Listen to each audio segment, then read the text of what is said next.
looks like this was probably around March 26th or so in 2006. Here's the question I asked Holy Spirit. Holy Spirit, A Course in Miracles asks us to ask this question. Do I want the problem or the answer? What would you share regarding this question? And here is the Holy Spirit's answer. This question is the same as many other questions. What is it for? What do I truly want? Do I seek illusion or truth? It is a question of purpose, and it is a question that must be kept firmly in your mind in all things. You have decided your purpose. Your purpose is healing. When you keep this purpose in mind, you are clear in all things, and you flow effortlessly with joy.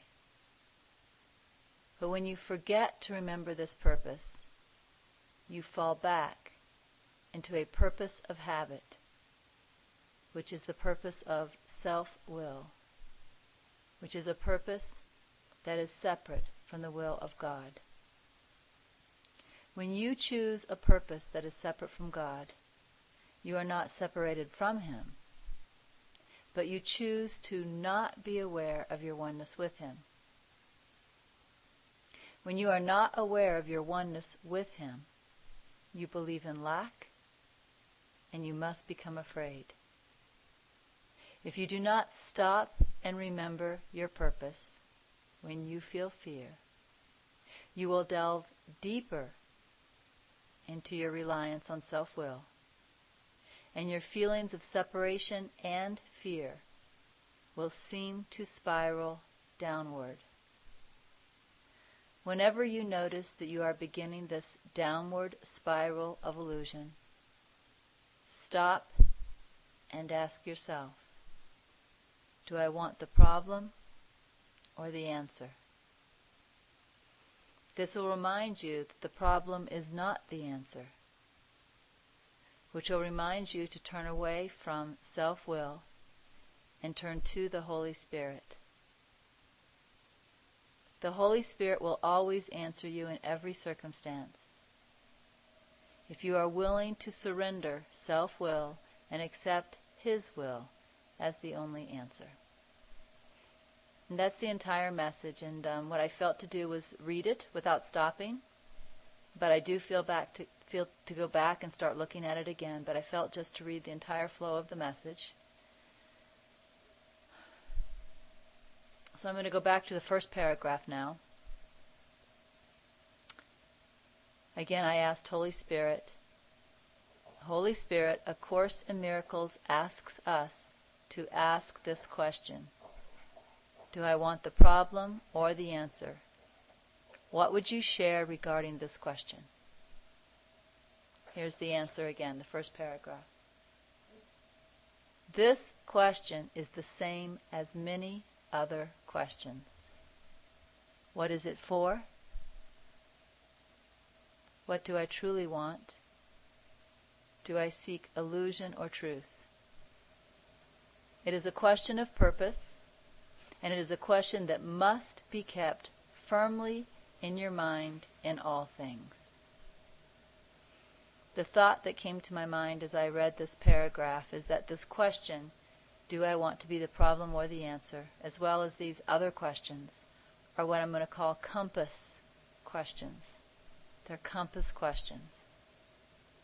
As we all know, when you're hiking in the woods or wherever, if you know how to use a compass, and you get lost, you get confused, you start to get upset, you start to get frightened, you can pull out your compass.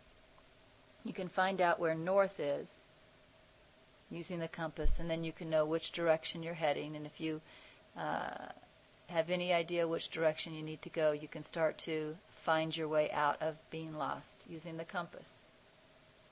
Well, that's what these questions are. They're compass questions. What happens is, and I know you guys know this, this is what we call preaching to the choir, but what happens is our mind gets confused. It gets caught up in ego thoughts. And we forget where we're going.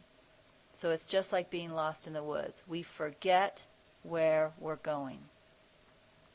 And what Holy Spirit is doing is giving us some compass questions that will help remind us of where we're going, what we're doing, what our purpose is today. And there are 4 compass questions here.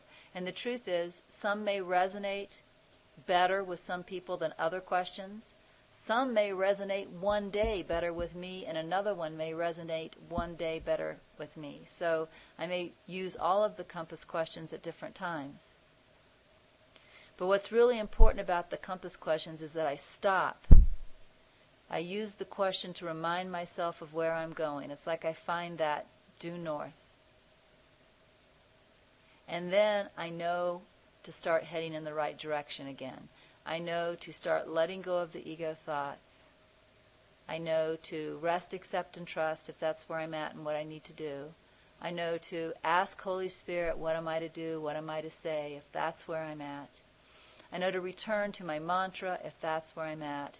I know to return to whatever spiritual practice is in my best interest in the moment, and I will be guided in that. And that starts leading me out of the woods of confusion. And again, the first compass question that we're given comes from A Course in Miracles. Do I want the problem or the answer? And maybe you can feel that in your heart. Maybe, if this question resonates with you, you can immediately see how that points you due north again. It reminds you of your purpose, which you forgot for a time when you got lost in the woods. Do I want the problem or the answer? The second compass question is both in A Course in Miracles and the Holy Spirit's interpretation of the New Testament. What is it for? What is it for? What is this thing I'm doing for? What is this thought for? It's a question that leads to discernment. The next question, the next compass question, comes from the Holy Spirit's interpretation of the New Testament. What do I truly want? What do I truly want? Not what do I want at the surface level, which might be I want to scream at this person until they do what I say. But what do I truly want at a deeper level? This should help me go due north again if it's a question that resonates with me. The next question, do I seek illusion or truth? And my mind interprets that for me when I read it. Do I want lies or truth? And when I hear that compass question, do I seek illusion or truth? Again, the answer is obvious to me. And notice Holy Spirit said these are questions that must be kept firmly in our mind at all times, in all things. And that, of course, is because if we forget our compass, if we forget to check our compass, we get lost in the ego thoughts again. Now, Holy Spirit continues with the second paragraph. You have decided your purpose.